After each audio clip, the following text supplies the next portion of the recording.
right, what's going on, people? We're back with another episode of my favorite episode of Another Day in Quarantine. Jewels, how are you doing?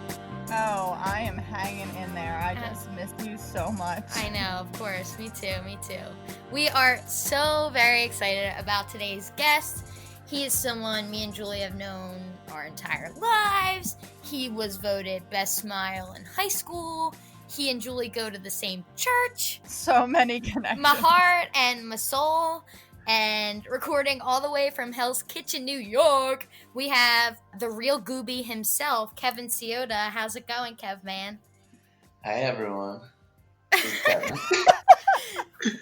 I just poured my heart and soul into that intro, and you just... Well, I don't really know what to say. I mean, yes, the strongest connection that Julie and I have is we go to the same church. I've known her since birth.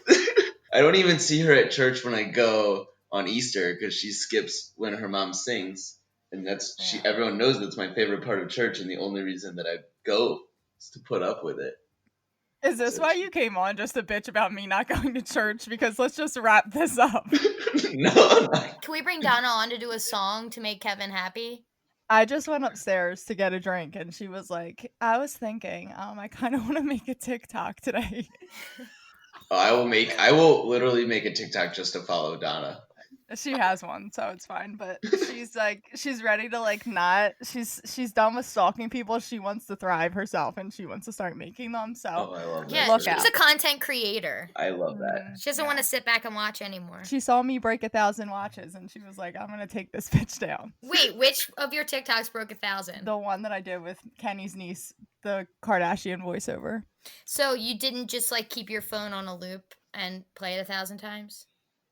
If I did, I wouldn't tell you.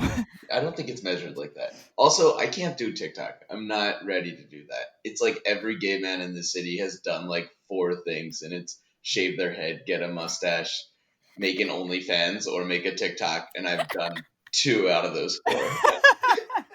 Batting 500. Just not ready for TikTok. That's okay. Yeah, creating fresh content on TikTok is either you do a dance, a new dance, which I don't mind. I like the dancey ones, but I don't think and this is a direct jab at Julie, that the real famous TikToks are the ones where people are just doing voiceovers and lip singing to voiceovers, and I'm like, the original content creator of that is getting gypped, you know? I don't think the Kardashians are that concerned about the voiceover that I did for them. I don't know. I don't know, because then you look at somebody like Doja Cat, and she has that girl who made a famous TikTok dance to Doja Cat. She put her in her music video. So it's cyclical. It's a very nice, you patted my back, I'll pat yours. Ooh, I like that song. How's that song go? It's the one. So? Oh, is that it? Yeah, it's that one. Oh, yes. Which I love, and I love Doja Cat. She's a little problematic, look it up, but... I should have put that in your intro, too. He loves Dua Lipa. Dua Lipa, famously named Dua Lipa, not Dua Lipa. I didn't say that, and also, I used to think her name was Dua. It very well may be. I've never heard her say her own name. Well, no, I was proved wrong because I said that in front of Julia, and she was like, no. What does she know? I was the one who told her to listen to the Dua Lipa's new album because it's so disco. We looked up an interview, which is what I did with the producer of today's episode, Anthony Weiner, I think is his name. And I was like, if it's not Weiner, I have to know. Wait, no, it's Matthew Weiner. Matthew Weiner, yeah. But it's just like Weiner. Tony Weiner, his brother. Tony. There's a TikTok I want us to do together, though. Okay, well, I thought that was a flawless jump into the episode, but sure. No, let's go back to this. Was it? I don't know what's happening. So today we are doing Mad Men. Season 1, Episode 1, Smoke Gets in Your Eyes. We are, and it's my favorite show of all time. Yeah, which is a bold statement. This is exciting because me and Kevin are constantly reviewing everything. It's our whole friendship, TV, movie, music, yeah, it's judging things other people. Our friends do. Yeah, exactly. He's the smarter and more articulate half of our Twitter Goob Rat reviews. But he said that Mad Men was his favorite show, like his all time. And while maybe I did know that somewhere deep down, I'm kind of shocked by it. I have like top 5 lists in my head for movies and TV, and there's probably about 25 movies and TV shows in that top 5 list. But Sure. Mad Men, I think, would stick out as Mad Men and like The Office would stick out as my favorite shows of all time, and like the best of those categories too. Like Lost is a great one. Screw Julia, I'm still mad about it, but it's okay. She did it better, and she did it better than I would have done. But Wow, that's big of you. like, I said it to her too. It's nice of me.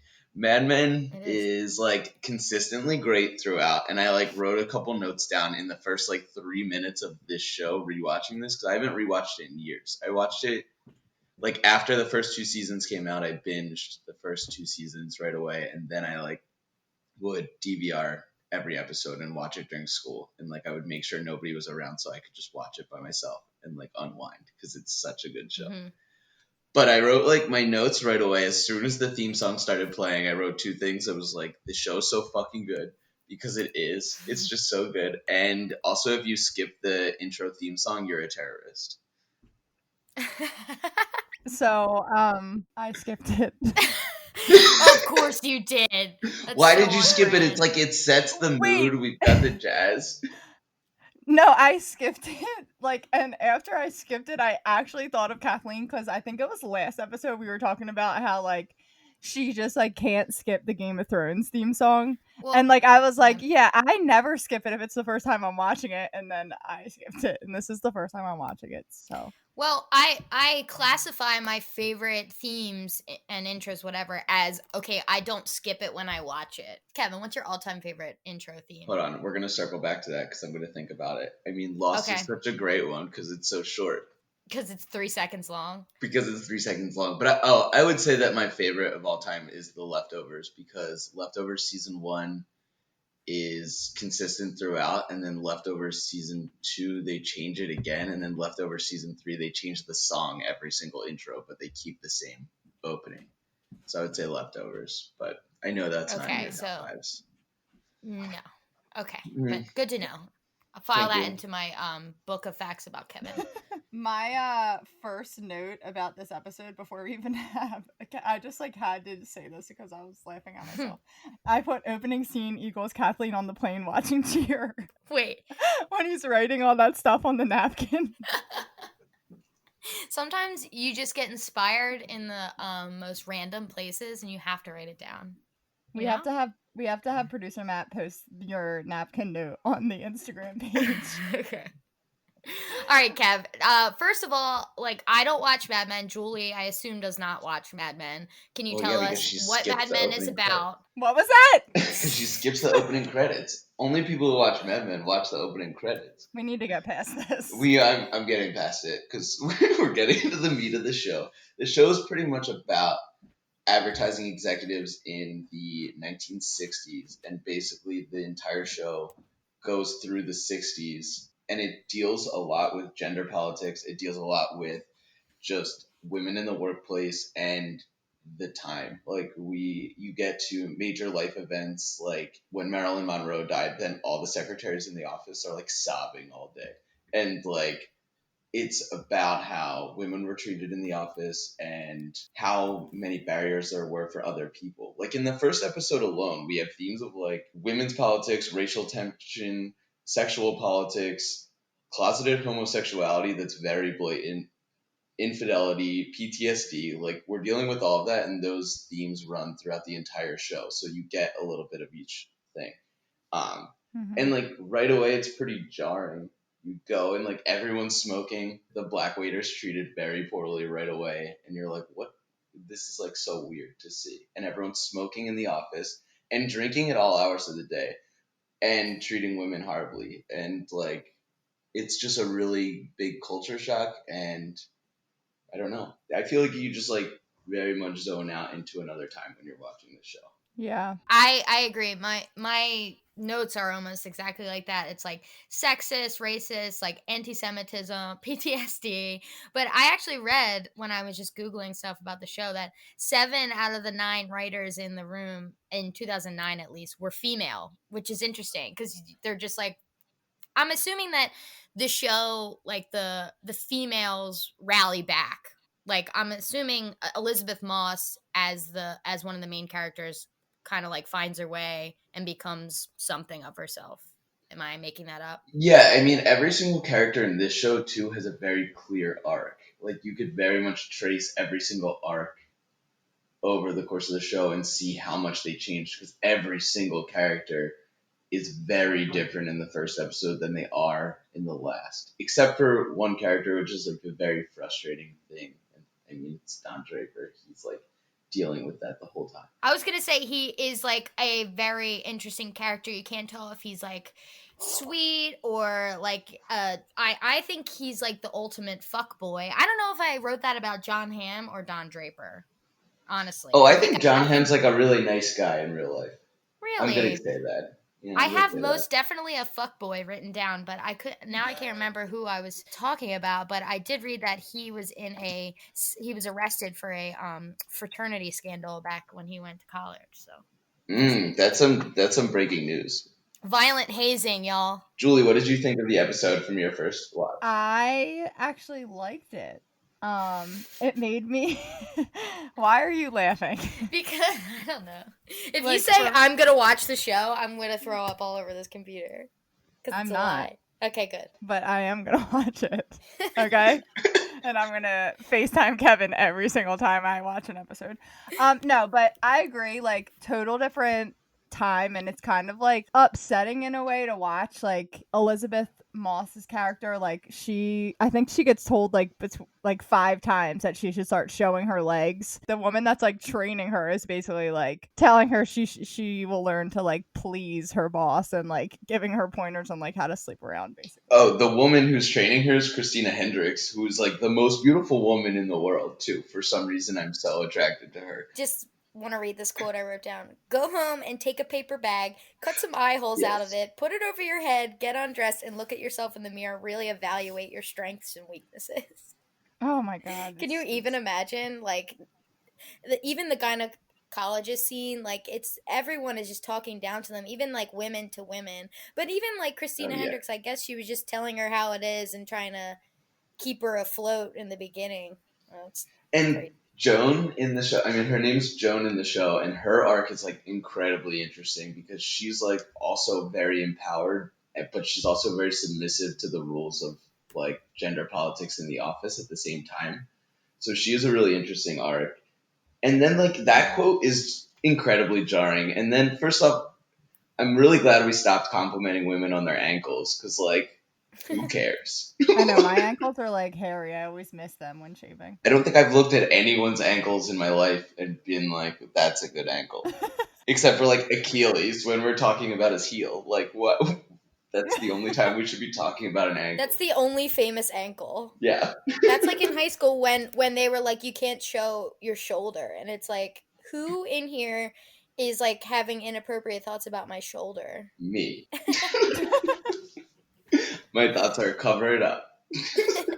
You slut. Kevin, what you might have said this, but when did you start watching the show? Because I think when I was looking it up, it came out in like 2007, I think it was. I binged the first 2 seasons or the first 3 seasons. I could have been wrong earlier, but then I caught up to it when I was in college. So like my first year of college, I would like make sure it would be like saving when my roommate was out of the room, or like I would wait until my roommates would all go to bed other years that I was there just so I could like watch it alone. And I would be like, yeah, you instantly start this show and you're like, I want a cigarette and I don't even smoke. And I'm like, I want a cigarette and I want whiskey in my hand right now, which is what I did most of the time except for the cigarette. I had those exact same thoughts. It makes smoking really sexy. It does. Even though they're talking about how much it kills you the whole time. Yeah. Because I was thinking about like us at whatever age we were at in 2007. That was like 13 or 12. And I'm like, I can't like just the immaturity of us watching a show like this at that Yeah. age. So I was like, I wonder when he started this. I've always been a really old man. Oh yeah, he's wise beyond his years. It's where all the grays came from. He's like sitting in his basement smoking a cigar at age 13 watching the Bud show. Light.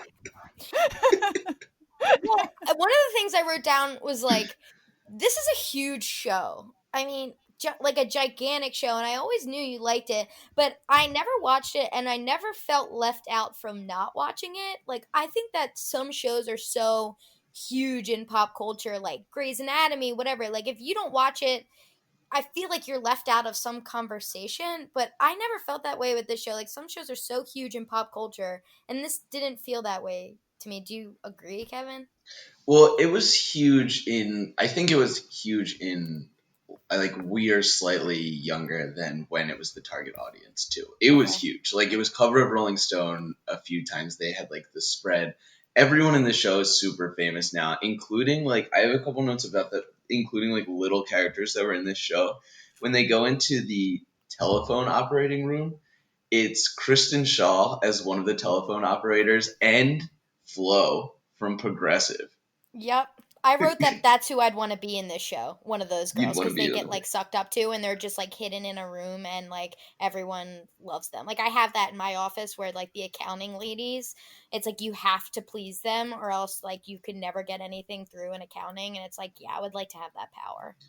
It's so big too. Like Rosemary DeWitt, who is like the girl that Don Draper is like sleeping with in this show, like the artist girl. She's a pretty famous and well-known actress now. And then like Elizabeth Moss is huge, but she was big before this show because she was on West Wing. What's really funny is, you know, you were talking about that quote of the bag over your head, and then we're in Pete Campbell's office, who is the biggest wimp of this show. Like I could go on rants about how much The I hate him. worst. He's He terrible. sucks so bad. He gets so much worse. So he's married to Alexis Bledel in real life. Is Alexis Bledel's character in the show sucky too? So yeah, that's what's funny is like they show that quote about the ankles is jarring, whatever. But then like even when he's on the phone with his wife and then he says the quote, "I'm giving up my life to be with you," is such a like shitty frame of reference to have as like a view towards your spouse. And then they show this picture of this very old looking woman on his desk. And then they cast her later, and his wife ends up being Alison Brie. So Wow. she's like on the show for like 30 episodes or something like that. And like Alexis Bledel does come on the show and interact with Pete too here or there. I don't know if that's where they met, but yeah, she's pretty shocking as like a guest star too. I feel like they show that picture just to show it's like another way of showing, okay, we're in the like early 60s, late 50s, like look at this picture. It doesn't look like anything we currently have, you know. I kept thinking the whole time how difficult it would be to write details for this show, just how to stay true in the time period, whether it's like fashion, technology, lingo. I can't even imagine how you would even go about that. It's incredible, and you zone Yeah. out the entire time, including real ads. They like end up working on real ads at some point, and they like write it off as their own that they did it in that time period. Here's what else is good about this show is like Don Draper's actually really good at his job. It's not like he just got this because he's, you know, Don Draper and charming and everything. Like in that meeting with Lucky Strike when he has that whole thing, except for that blow up with Rachel Menken, which we don't have to get into her. But the cigarette meeting when he's talking about that and he just comes up with the idea right there. Like he's very captivating and he's incredibly impressive at his job too. So it's not like you're rooting against him at any point. I like him. I mean, he is smoking. This is prime time John Hamm. I think like my idea of John Hamm is his role in Bridesmaids, but like cuz I don't really watch anything with him in it, but this is he is a hot boy. Mm-hmm. I agree. He like straight up bullies Pete Campbell prior to them walking into that meeting with Rachel Menken. When they're walking down and he's basically saying how lucky his wife is going to be and basically saying you're a piece of shit. And like that he'll never like be him. It was just so good. Like I was like good roast. That guy fucking sucks.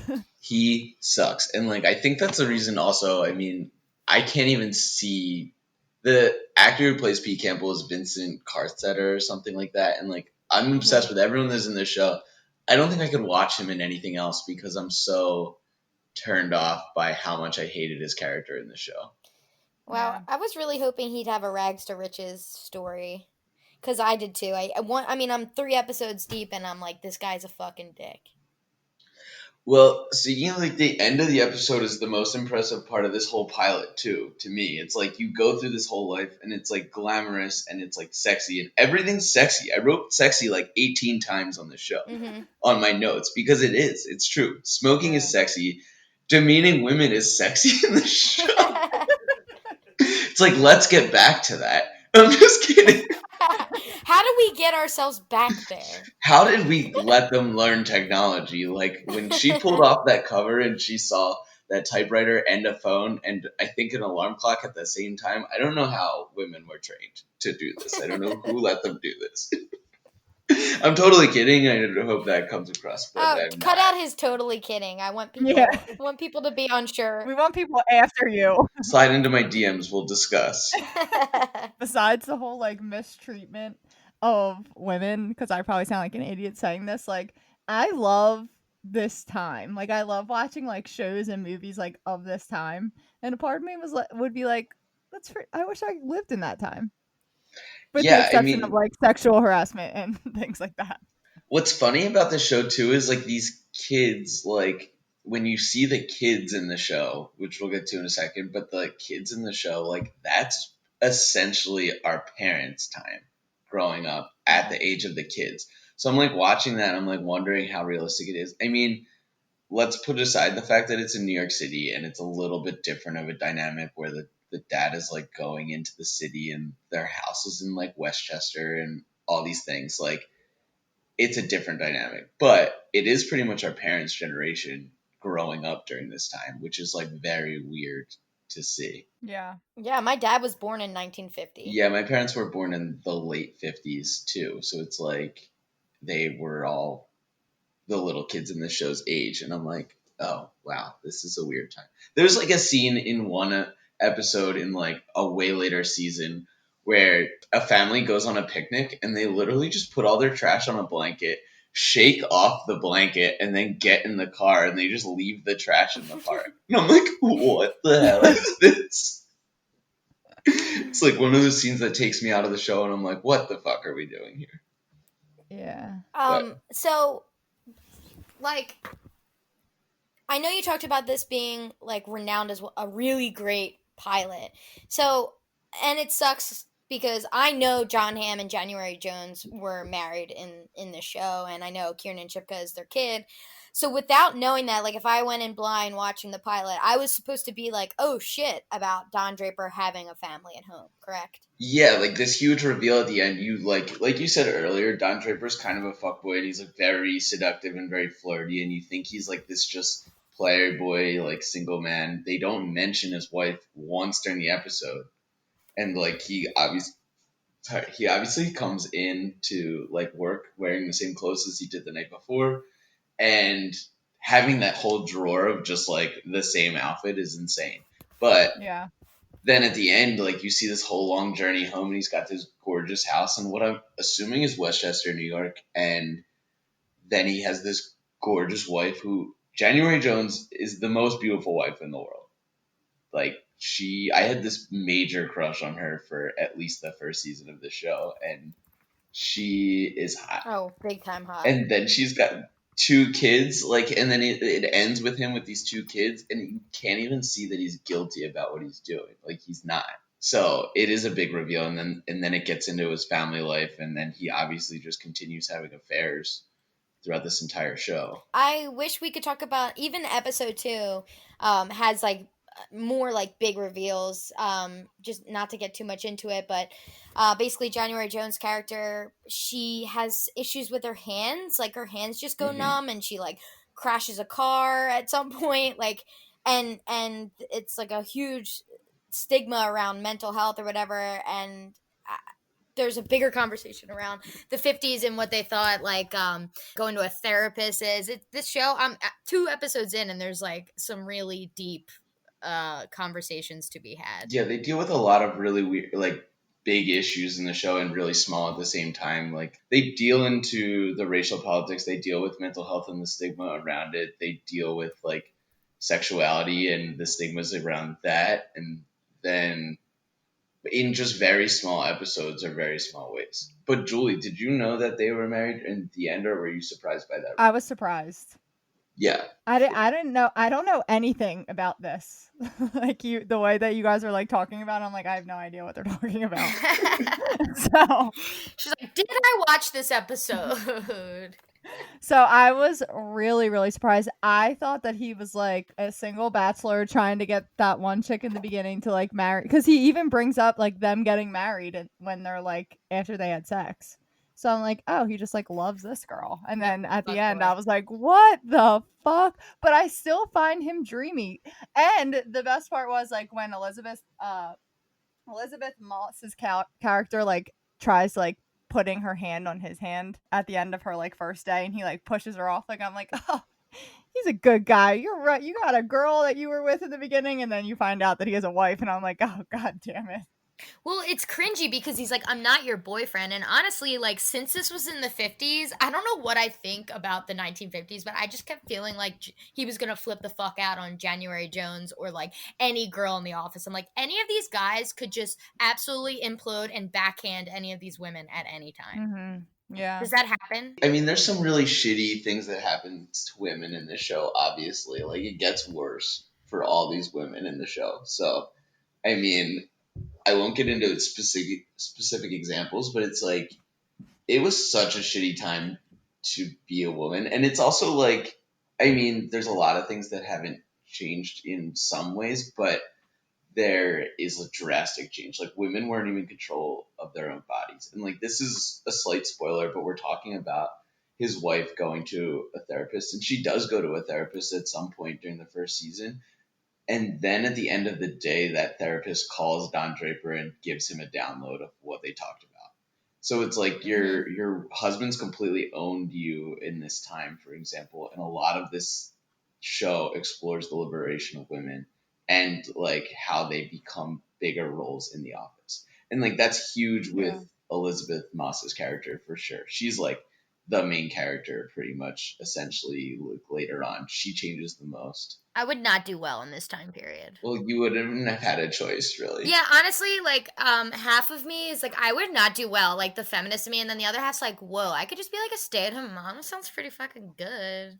Yeah, my husband just cheats on me all the time, but it's fine. Everything's fine. Just hang out with little baby Kieran Shipka. That'd be sweet. Oh, yeah, you don't even see that it's her. Like, the whole infidelity thing, like, I know all of this stuff was real, but even like my dad's uncle was like, not to like shit on him, but he like slept around and stuff, and then like flash forward to like today's time, he found out that he had like a 40-year-old daughter. Yep. I mean, that happens a lot more than you would think. Right. Talk about a reveal. I know. Plot twist. Does this show ever get murdery, Kevin? Like, is there ever a murder, or is it strictly like a office? They delve into the personal lives of these people so much, and there's a ton of secrets. Like Don Draper has, you can very much quickly pick up on that he doesn't like to talk about himself or his past or anything like that. And he's the first 2 or so seasons very much explore his past, and there's a lot of secrets. There's a lot of covering up things. In terms of murder, there's not a ton of murder, but there's like definitely big deaths. One of my favorite scenes in the whole show, this isn't a death, but involves a lawnmower running over a man's foot and just blood sprays all over the office. And like, it's insane and absurd, and there's so many weird parts, but no, not really. We're not killing each other in the show.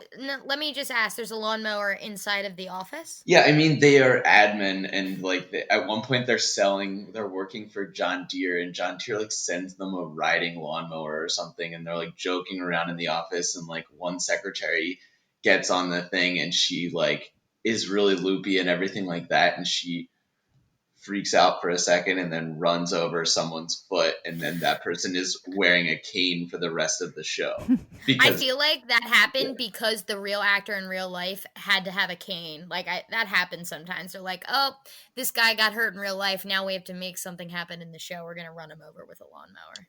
yeah, classic lawnmower trick. It happens all the time. I don't know. I mean, the show's just like really good. It's very transporting. It makes me feel like happy, and I'm not. And also, I'm a really big sucker for any show that ends every single episode with a song starting and then fading into the credits. Like it like solidifies how you're supposed to feel about that episode. Ooh, I like that. That's good. Yeah, I mean, it's big. Like Watchmen does that really well. This does it really well. I have 2 quick notes, random notes. Are those Elizabeth Moss's real bangs? Question. And then 2, in the gynecologist office, they're like, the birth control is $11 a month. And I was like, holy shit, that is like honestly so expensive. Like, Julie, how much is your birth control? I feel like it's like $2.99, and that's in 2020. I'm not on birth control. Me neither. That's why I asked you. But What? I used to be, and I feel like it was not that expensive. I mean, $11 in 1950 is like $100 now, and you could do the exact math, and I am correct. I'm pretty sure mine was free. Isn't it covered by insurance? Yeah, Depends on your insurance. It's just them controlling women. Oh God, that whole scene is exactly how it is to go to the gynecologist today, Kevin. In case you're wondering. And the gynecologist is smoking and talking about your slut friends. Yeah, they slut shame you, and sometimes I feel like my gynecologist has accidentally maybe slut shamed me. Like, I remember one time she asked how many like sexual partners I had within that year, and like I said 1 because I've been with Kenny for 700 years, and she was like gave me this look like, come on, how many? And I'm like, bitch, fuck you. I know, but sometimes I feel like we're slut shaming ourselves. Like, they genuinely just want to know, and you feel some sort of weird guilt around it, and you're like, it's like, do you use protection? Like, every time, every single time, never do I ever skip. Yeah, all the time. It's like lying. I know. Why do we lie? I just don't get it. I don't know. Yeah, you're right. This is like obviously just a question for Kathleen, but is your gynecologist a male or female? Female, 100%. Yes, I was like horrified. Like, my mom's, I think, still is a male. And like, I remember being like, ew, what? Yeah, I just feel as if, sorry if any of our listeners are male gynecologists, but I just feel like that's a very odd way to go when you're like in your intern years. It's like, but hold on a second. To defend that theory, like, there's like gynecologists also don't just work on like vaginas. Looking up there, they're also delivering babies too. Yeah. Well, no. Yes and no. I feel like, is a gynecologist the same as an OBGYN? No, you could be correct. I don't know what a gynecologist does. No, an OBGYN is your gynecologist. Oh, sure. Then we're right. Oh, GYN. Yeah, maybe. Gyne. I should have stuck with the Mindy Project, and then we would have figured it out. Mindy Project. Wow, Mindy Project. I'm going to re-binge that. Yeah, I mean, I think that's important. You guys have... If I was a girl, I'd want to have a woman gynecologist. I literally looked up when I was finding a new doctor in this city. I was like, gay doctor. And then I found a gay doctor. And so, like, it's easier to talk about. Like, for therapy, youth therapy. No, all of my doctors, every single doctor I go to is a gay doctor. I go to a gay dentist. That was just a coincidence. You're he has gay teeth just like me. Yeah, my teeth. You need to go back. Why? How many hits did you get on that? You said you Googled? No, like, if you've ever used ZocDoc or something like that, you can type in doctors who deal with, like, LGBT candidates, because there's some specifics, like, things that's easier to talk about with a doctor. So it's like, you can talk about, you know, boys. You can talk about boys. Yeah, and I also feel like you'll get more hits in New York than you would in like Delaware. Yeah, we're talking about it's different. Yeah. Speaking of New York, that show. Let's get back to the show for a second instead of talking about. What are we talking about? It's Yeah. talking about my How sexual did we health. get here? I love it. Let's keep talking about that. I want to talk about gay doctors more.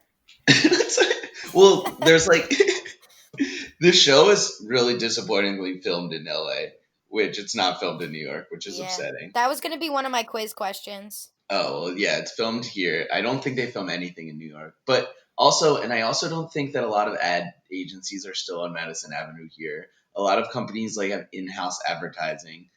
They let women do advertising now, so like we lost that one. Lost the battle, but we didn't lose the war, okay? Yeah, We'll keep fighting. yeah. I don't know if secretary schools are still a thing. No, now secretaries are like have a 4-year degree and can only find a job. No, no shade. I'm just saying No. this is a tough world. And to go back to your birth control thing, did she get her first paycheck in the first episode or the second episode? I don't remember that, so I don't even know if it happens in the second episode. So she gets. I was just watching a little bit of the second episode after the first one, and like Peggy Olson, Elizabeth Moss's character, gets her first paycheck, and it's $35 a week minus $6.50 pretty much for taxes. Then, so you're talking about $11 a month. That's a tenth of your income, pretty much. Wait, Like, quick or- question for you of episode 2. When she opens her drawer and that postcard from Pete and the Niagara Falls is in there, did she steal the one for the office or did he send her one specifically? She stole the one from the office. Oh, okay. Because I was like, oh, she stole it. She's crazy. And then I was like, ooh, maybe he sent her a specific one. That's hot. There's no coupling of or like hooking up or anything that I hate more than Pete Campbell creeping on Peggy Olson and like showing up at her door. Yeah, me too. And then the other thing when he's like criticizing her body and analyzing her body, and he only gets up to her waist and says you look like a woman if you wore a smaller size, and then it's like I'm not done here, I'm working my way up. Like what the fuck? John Hamm's like, get the fuck, what is happening? Like how like fucked up do you have to be in your head to just like, I mean that was the time I guess, but if that happened now where anyone was just like putting someone down, you'd just be like stop. Yeah, Maybe but stop. you're not. There's like rules in place. Even pre-Weinstein, like there's rules in place. We should all be following. Exactly. God, I can't do anything now. I know. I wish I could compliment you on your ankles on a daily basis. Tell me my ankles are sexy. That's what I'm No. lacking, I think. Me too. I keep thinking, I was like, my ankles suck. When I put my paper bag over my head and looked in the mirror, I was like, ankles are a weak point. What's the point of having sexy ankles if no one's gonna compliment them? I know. You True. know? That's why I only wear short socks. That's not true. I like covering my ankles. It feels weird if I don't because I don't want to be a slut. I actually liked Rachel Menken's part in it. She's from Sons of Anarchy for anybody who watches that. Yes, I wrote that down. I thought she was a badass. I mean, she's like challenging John Hamm and like that's another part where he asks her like, don't you think having a husband and kids will make you happier than this? And she says, if I wasn't a woman, I'd be allowed to ask you the same question. And that's supposed to make you think like, okay, John Hamm is single or Don is single or whatever it is. Because I'm assuming he's not wearing a ring. I wasn't paying attention. No, he's and not. he does mention to Pete in the second episode, like, jewelry. He says something like jewelry's for women or something. Yeah, I liked her character. I'm assuming she doesn't stick around. Every character that you see in the show pretty much comes back at certain points. So like they go through arcs of dealing with clients. So like everyone from Lucky Strike, they go through multi-season arcs with them, and then Mencken comes back and forth, and then like weaves back into Don's life in weird ways, and then Rosemary DeWitt's character comes back in really weird ways too. And it's like very much a product of the time of how society would really affect their positions. It's weird. It's like it's very simple. Like this show closes a lot of gaps. Like the ending of this show was very satisfying and everything like that, which is surprising because Matthew Weiner, who created this show, wrote for The Sopranos after this, and everyone was so nervous about the end of Mad Men because they thought he was gonna fuck it up like he did the end of Sopranos. Have you done a Sopranos episode yet? No. I mean, this show is like in the theme of like there's a lot of shows that were coming out around this time, like this was AMC's first show. Like, this was their first big show, and then they got Breaking Bad and Walking Dead and all those things. Like, AMC became like a powerhouse for a little bit, and it was all these anti-heroes. Like, you're dealing with Don Draper, who's like not a great guy, but he's not a terrible guy, but he's very conflicted. And then you got like Walter White, and then like you kind of want them to have some sort of justice at some point, like The Sopranos Yeah. too. Yeah. Yeah. I like a good show where the main character isn't necessarily like your protagonist is kind of the villain. I like that. It's good. Yeah. I have a question for you, Kevin. I'm ready. It's random and doesn't have anything to do. Half has to do with this. Do you think that Midge Maisel from Marvelous Mrs. Maisel would be friends with Rachel from this show? Rachel Menken? Do you think they live in the same universe? Do you think they are next door neighbors? No, yeah, maybe. I think they were next door neighbors and they would chat over the phone. they would do like a 13 going on 30 dance party to Pat Benatar. But no, they don't do that. I don't know. Watching like Miss Maisel is so... First off, I think it's kind of exhausting. I can't get through the third season, but I'm trying. And then it's like, that's around the same time period as this. And we're like, oh yeah, women were treated shitty there, but she's a woman who's like taking things into her own hands right away. This is an incredible cast. It's so good. Sincerely. I hate Pete Campbell, man. Me too, man. He stinks. And the ending of this episode just pissed me off so bad. Yeah, I was like, God damn it. Yeah, I wanted her to push him away and be like, ew. I know. Yeah, like, you little nasty. What do you think her motivation is there? Do you think she's like, I mean, obviously, from when she put her hand on John Hamm's hand, I was like, okay, she felt the need that to get anywhere, to be liked, like, this is what she has to do. This is just kind of the politics of the office. But... And that's what I thought. But then, like, her agreeing to that, I was like... she didn't seem like she was being, like, coerced. It felt like she was like, all right, let's do it. I don't know. It's confusing. She's like, her motives are a little bit confusing with that one. Does she, like, hold it against them, like blackmail or something? I don't want to get too much into it because Kathleen's going to be watching that show, but there's a lot of repercussions that happen from that. And it's like, they deal with it. But I think that Pete Campbell was really well cast because he's such like a little bitch, but like at the same time, I don't see anything that's attractive about this character that anyone would be motivated to do. Also, like, I don't think that Elizabeth Moss is very attractive in this movie either, or in the show either. I'm confused. I actually am not a fan of her. I don't know if Kathleen and producer Matt remember this, but when we talked about The Invisible Man, I thought that she was absolutely terrifying, just being herself. But I like her in this from just watching one episode. I didn't think she was as bad as I thought she was when I watched The Invisible Man. Oh, she's incredible in this show. I only got through one season of Handmaid's Tale, even though I fucking loved it. I just, like, it was, like, so oppressive and made me so sad that, like, relentlessly depressing. Yeah, but I loved her in that, too. I mean, she's a star.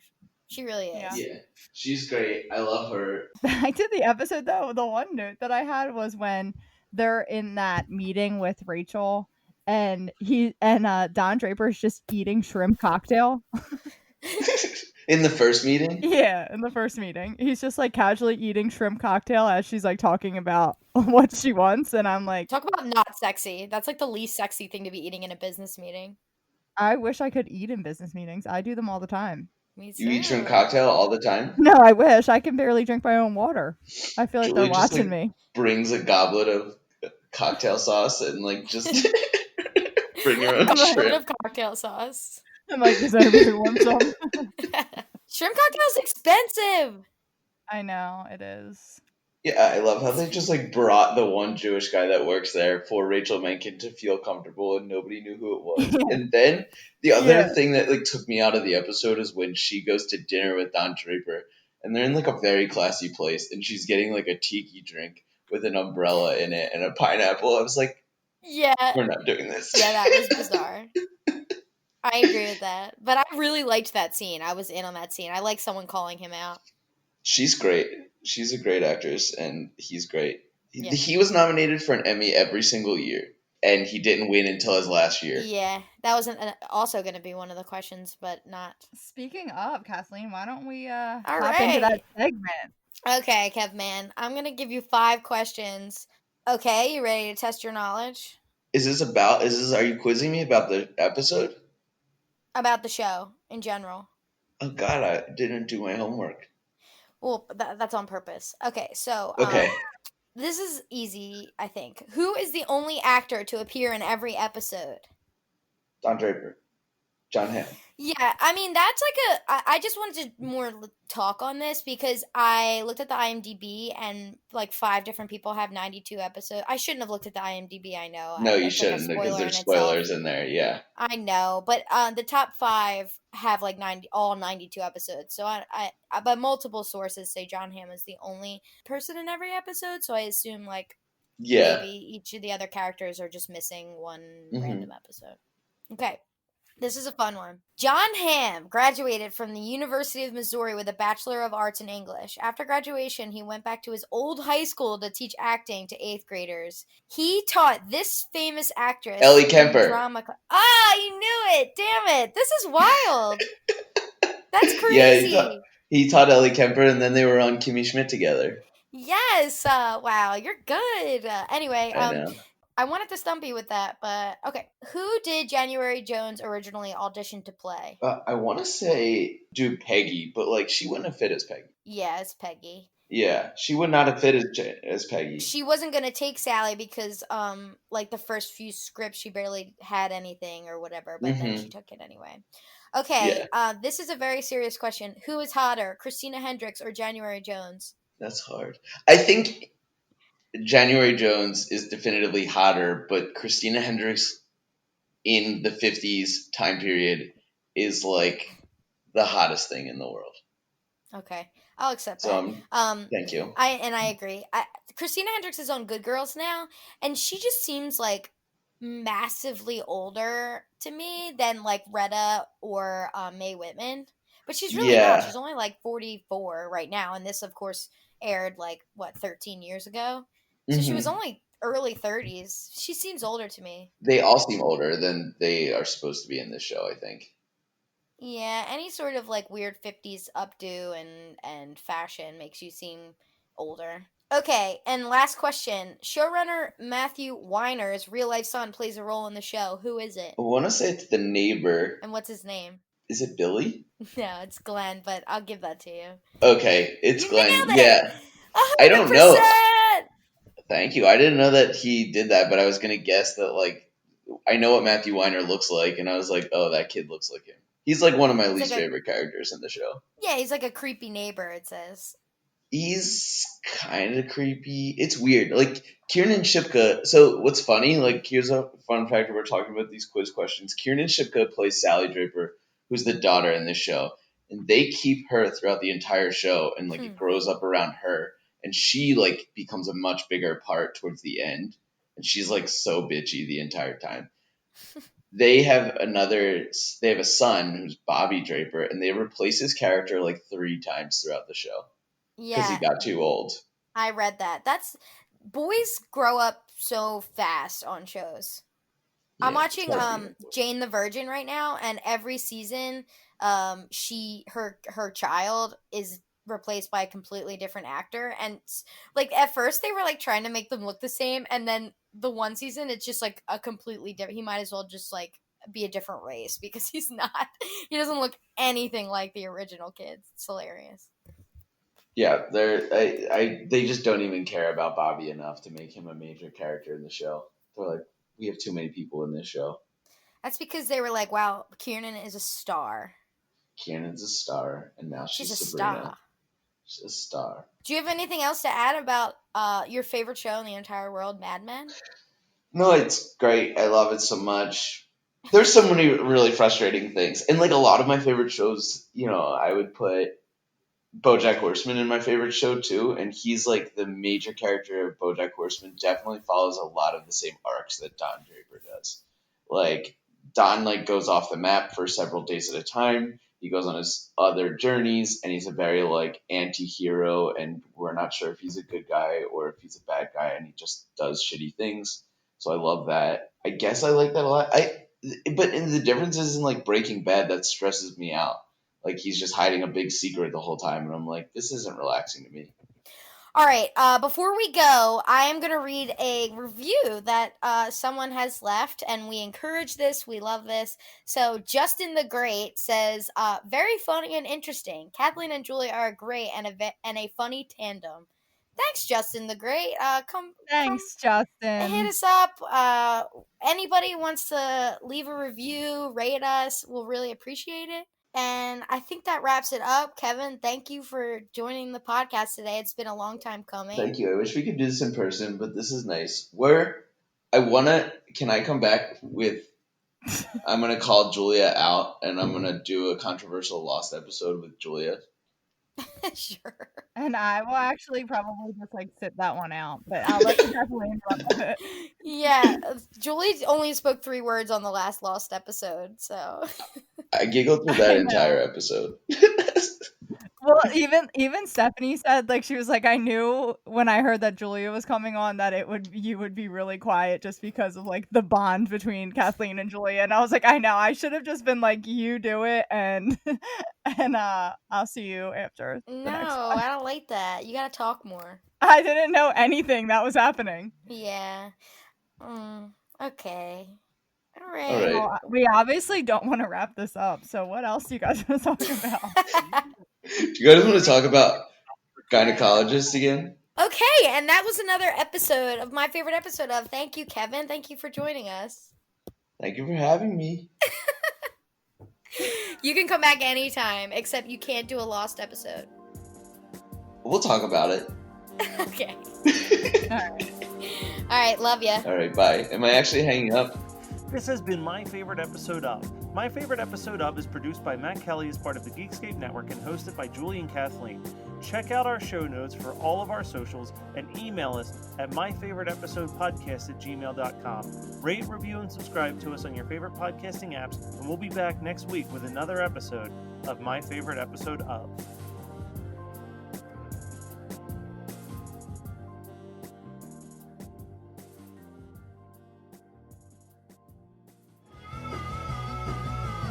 You're listening to the Geekscape Network. You know what scares me is John Travolta in Hairspray still. Even though I love that movie, I'm like very conflicted about how I feel about that. I saw Hairspray twice in the movie theaters, and I think Kathleen was with me both times. Me and Julie, I have a vivid memory of us singing Good Morning Baltimore while in her front yard with 2 big spoons throwing grapes back and forth to one another. Am I making that up? No, Were we playing lacrosse with spoons and grapes? They were ladles. Ladles. Soup ladles. Good morning, Baltimore. Oh my god, this Hairspray is the absolute best. Remember when you thought you downloaded that ringtone and it was I Can Hear the Bells? Yes. I paid $1.99 for that. You're listening to the Geekscape Network.